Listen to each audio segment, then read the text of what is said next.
tiesą sakant, astrologija man taip labai nedomino seniau. Ir aš suprantu, kodėl. Todėl, kad iš kur aš žinojau, kas yra astrologija. Tai iš laikraščių. Laikraštinė. Ar ne, jums ten pasiseks kažkas, jūs ten nepasiseks, jūs ten pinigų gausite, taip toliau. Ir man tai netrodė rimta. Todėl manęs ta astrologija nebuvo sudominusi prieš tai, bet aš domėjausi pačią antropoteosofiją. O kaip tapti geresniu žmogum, kaip sąžinę savo klausyti, kaip savęs paieškų, Dievo paieškų toks kelias. Ir antropoteosofija būdavo tokių astrologinių momentų, kurie iš tikrųjų didelę rolę suvaidino mano gyvenime. Sakykim, paprasčiausiai aš labai jaunas buvau tada žmogus, paskatinu baigti aukštąjį mokslą. Nes iki tol aš galvojau, kad aukštasis mokslas tikrai ne man, kad ta sistema yra atgyvenusi ir man to nereikia. Bet astrologija paskatino. Ir aš iš tikrųjų dėka jos tapau tuo, kuo esu dabar. Ir kada sužinojau, kad Audronė Ilgevičienė renka kursą, aš žinojau, kad ten bus kokybė. Kad ten bus gylis ir nelaikraštinė tikrai.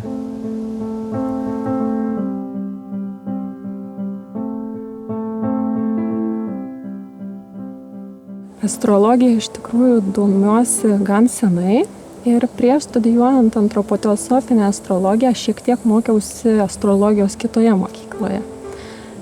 Tiesą sakant, ten buvo toksai daugiau susipažinimas, ženklų temas, planetas ir man to nepakako, man trūko žinių ir kuomet pamačiau, kad yra skelbiamas naujas antropoteosofinės astrologų kursas, labai apsidžiaugiau, nes buvau skaičius antropoteosofijos knygas ir man jos labai stipriai surezonavo. Bet tuo pačiu turėjau ir abejonių, nes galvojau, galbūt aš nesugebėsiu. Man jau tada atrodė, kad bus labai dideli reikalavimai. Tačiau draugė mane padrąsino ir aš įstojau, dėl to esu dėkinga jai.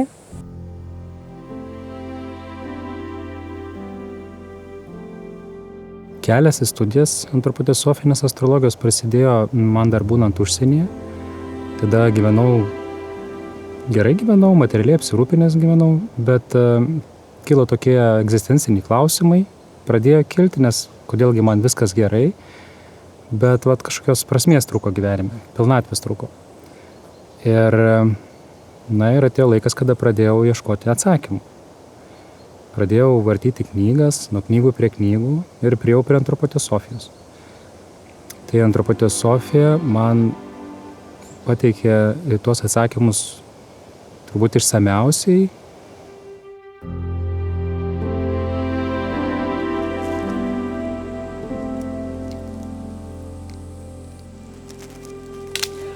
Iš tiesų buvo toks, atrodo, iš pradžių net užėmė kvapą, nes aš jau nebesitikėjau, kad kursas bus renkamas, buvo kalbėta, kad daugiau jo nebus. Ir kai pasakė, kad taip, dar bus galimybė, negalėjau patikėti, kad iš tiesų pasitaikė.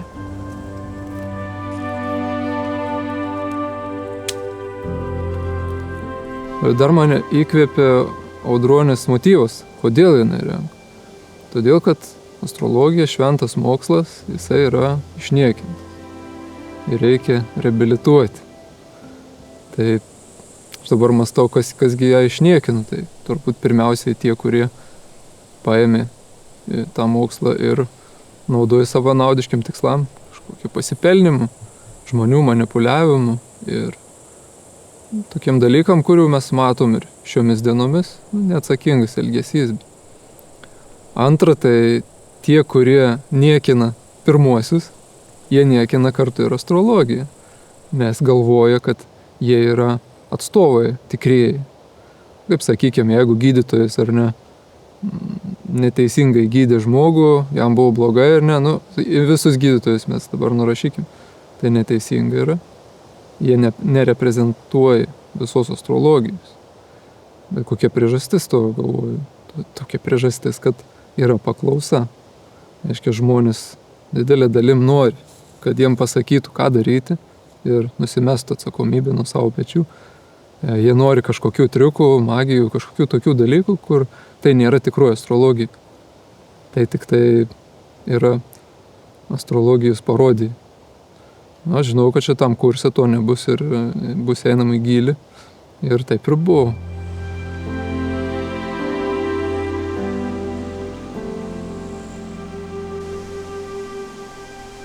Prieš paskaitą mes gilindavomės į užsienio atrinktus autorius astrologijos ir mes jau ateidavom šiek tiek pasiruošę, kad galėtume lengviau suprasti, kad galėtume giliau įeiti į tai, ką jau Audronė Gevičienė mums pasakodavo. Tai Audronė duodavo apšiai antropoteosofinės astrologijos medžiagos, mes ką vėlgi paskui galėdami konspektuoti.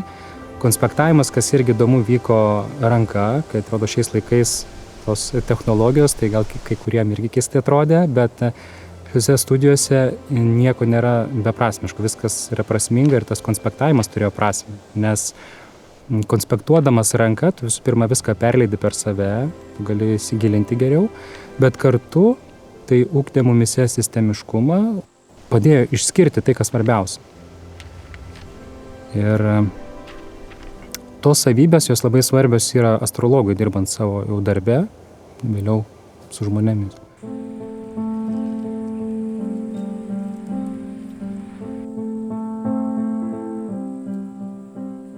Svarbiausia studijų metu man buvo gyvos paskaitos, kurias vedė Astrėja, ir gyvi susitikimai, nes nors paskaitos buvo tikrai sudėtingos, daug labai informacijos, kurią sunku buvo įsisavinti, kartais būdavo labai sunku net išsėdėti paskaitose, atrodo šokinėjo saugikliai ten galvoje. Tačiau kiekvieną kartą, kad aš išvažiuodavau iš paskaitos, aš išvažiuodavau įsikvėpus astrologijos. Ir man atrodo, kad tai buvo pati didžiausia dovana tiek man, tiek visiems ir pats didžiausias įkvėpimas tai yra mūsų mokytoja. Audronė pakankamai daug informacijos, pakankamai tos studijos buvo kupinus, daug. Taip pat reiklumas buvo. Konspektai nepadaryti, nepraeis pro akis. Ta prasme, tai nebuvo tai, kad tu tik tais čia būk, tu tik studijuok, tu gerutis. Ne. Ir atsiskaitimuose. Visada pasakydavau, gal ne kiekvienam, bet kam labiausiai reikėdavo, šaukia pastabą, ką jam reikėtų pasikeisti, ką jam reikėtų patobulinti. Ir tas toks, reiklumas buvo, bet ir tuo pačiu palaikymas. Palaikymas, aišku, kad tu gali tai padaryti. Ir pasitikėjimas. Aš bent ką patyriau, tai pasitikėjim, nes tuose vietose, kur aš pats savęs nepasitikėdavau jau, tai atrodo, kad Audronė už mane labiau pasitikėdavo. Ir tokiu būdu padėdavo išlipti iš tokių duobių, kuriuose atrodo, kad gal nebėra išeities jau.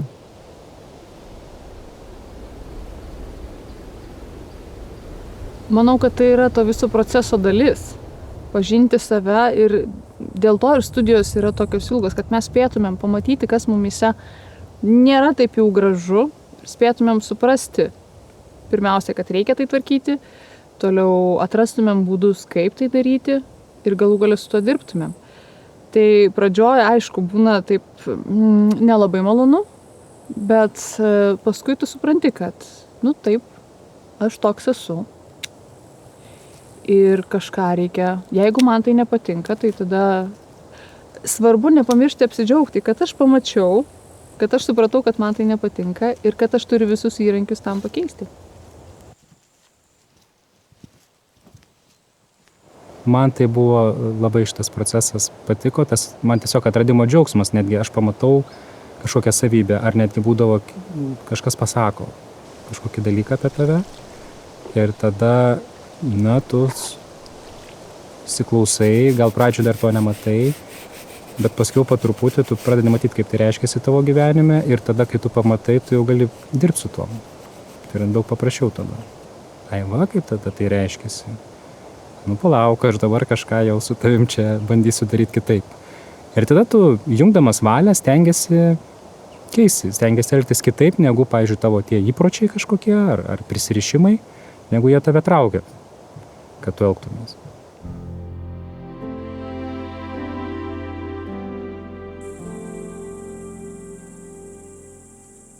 sako, ko nori tą gauni. Ne? Aš norėjau sužinoti idealų aukštesnių, kuriais vadovaučiaus gyvenime, kaip save pakeisti, kaip savo sąžinę vadovautis. Tai šitose studijose sočiai to gavom. Tiek gauni, kad galvoju, kaip visą tai gyvendinti. Kad neliktų gražų žodžiai, kuriuos išgirdau ir kur palinkčiau galvą. Tai čia didysis iššūkis buvo iš tikrųjų gyvenime įdiegti, nes turi būti situacijos, kad tai galėtų būti. Ir tos situacijos ypač naudingos, kada jos yra net nelengvos.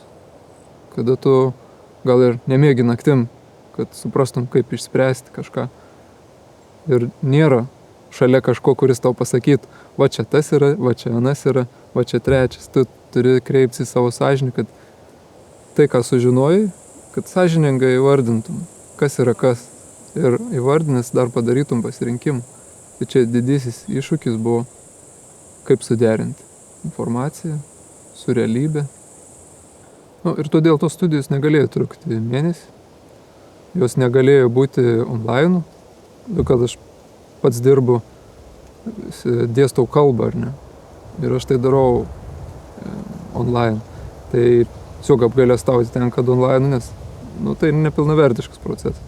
O ką kalbėti jau apie sakralius dalykus.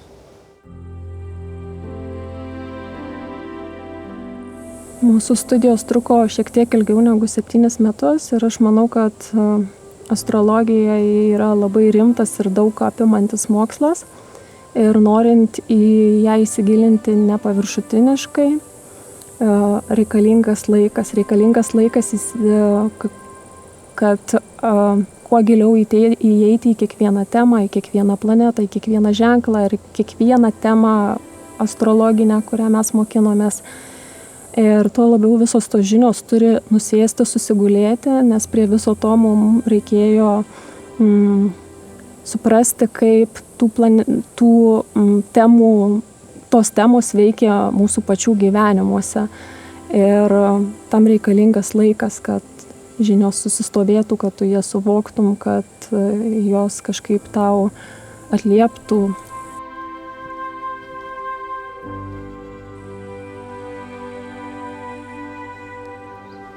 Studijų procesas yra nuolatinis.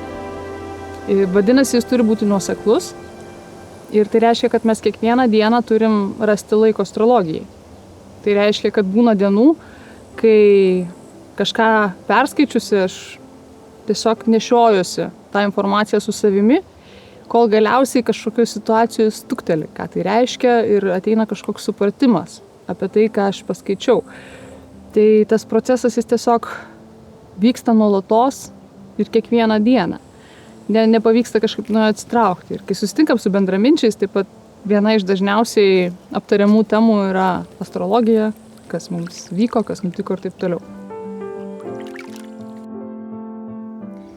Jau dalyvaujant studijose iš pradžių, mano požiūris apie astrologiją keitėsi iš esmės jau pirmose paskaitose, nes aš atėjau pasiskaitęs ir gerų autorių pasiskaitęs tuo metu buvau ir tas požiūris toks akademinis buvo į astrologiją. Ir kada aš gyvai išgirdau Audronę, kalbant apie astrologiją, man toks buvo lūžis, nes viskas tapo gyva, astrologija tapo gyva. Planetos gyvos tai yra sunku paaiškinti, nes tiesiog dar to neteko patirti su kitais mokslais. Taip pat ir tos planetos, ir žvaigždės gyvos, ir reiškiniai, ir sąveika tarp jų, ir tai ne tik danguje, bet ir kiekviename žmoguje individualiai.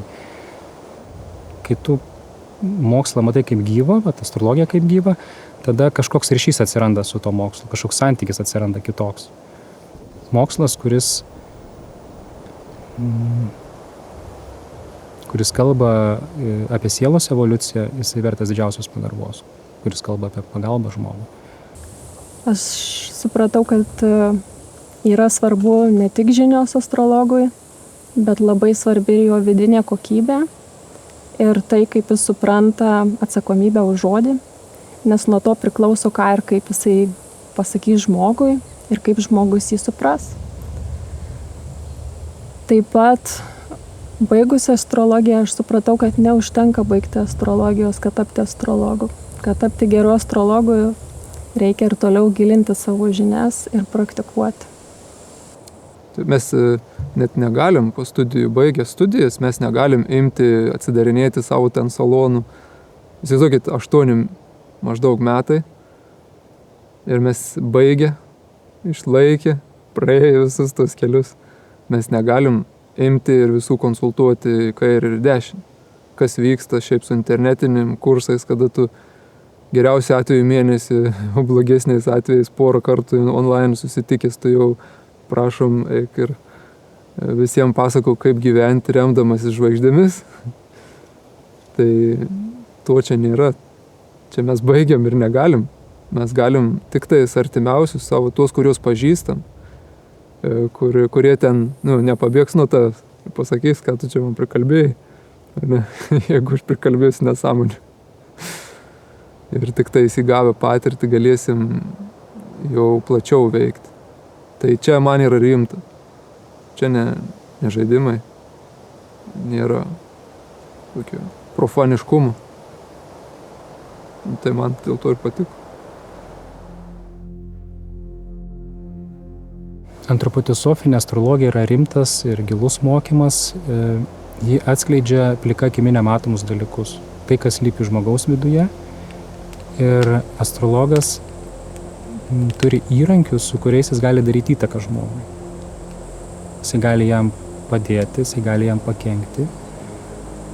Dėl to labai svarbus yra atsakingas požiūris. Ir šitą atsakingą požiūrį visose tose studijose mums formavo. Atsakingą požiūrį į astrologinių žinių taikymą ir ypač darbę su žmonėmis. Tos studijos suteikia labai vertingas pamokas. Ir po studijų viena tokia svarbiausių pamokų, ką išsinešiau, tai kad žmogus yra pats atsakingas už savo gyvenimą. Kad jisai šiandien, kiekvieną dieną, jisai pats savo laisva valia gali kurti ateitį. Ir ne kažkokią fantastinę ateitį, bet realią ateitį, savo veiksmais. Ir tas žmogus, kuris pasiryžta kurti gerą ateitį, jisai nėra taip lengva iš karto, nes jį dar seni prisirišimai, seni įpročiai taip lengvai nepaleidžia. Žmogui, kuris nusprendė keisti tos įpročius, reikia įdėti daug darbo ir antropoteosofinė astrologija tam puikiai padeda.